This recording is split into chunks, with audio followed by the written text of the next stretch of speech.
CapCut দিয়ে professional video edit শিখতে চাইলে আপনাকে প্রথমে বেসিক এডিটিং শিখতে হবে, কারণ যে কোনো কাজে দক্ষ হতে গেলে তার মূল ভিত্তি শক্ত করা সবচেয়ে জরুরি। ক্যাপকাটের এই বেসিক টিউটোরিয়াল সিরিজে আপনি শিখবেন কিভাবে প্রজেক্ট তৈরি করবেন, ভিডিও কাট, ট্রিম, স্প্লিট করবেন, টেক্সট, ট্রানজেকশন এবং সাউন্ড ইফেক্ট ব্যবহার করবেন এবং ধীরে ধীরে আপনি তৈরি হবেন প্রফেশনাল ভিডিও এডিট করার জন্য পারফেক্ট। তাই শুরু থেকে শেষ পর্যন্ত সাথেই থাকুন। ক্যাপকাট বেসিক এডিটিং শেখার পরে আমরা যাব প্রফেশনাল এডিটিং।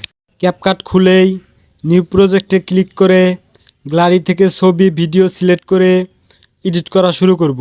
স্প্লিটে ক্লিক করে একটি ভিডিওকে দুই ভাগে ভাগ করা যায়। অপ্রয়োজনীয় অংশ সিলেক্ট করে ডিলিট অপশনে চাপ দিয়ে অপ্রয়োজনীয় অংশ বাদ দেওয়া যায়।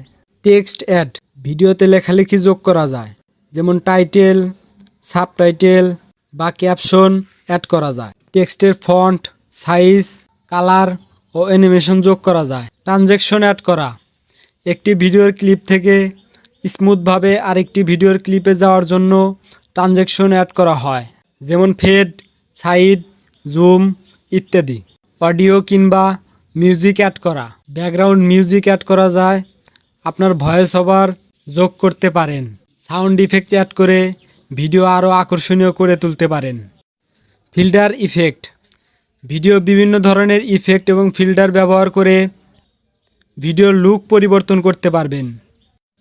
স্পিড কন্ট্রোল, ভিডিওর গতি বাড়ানো বা কমানো যায়, যেটাকে আমরা বলে থাকি স্লো মোশন বা ফাস্ট মোশন।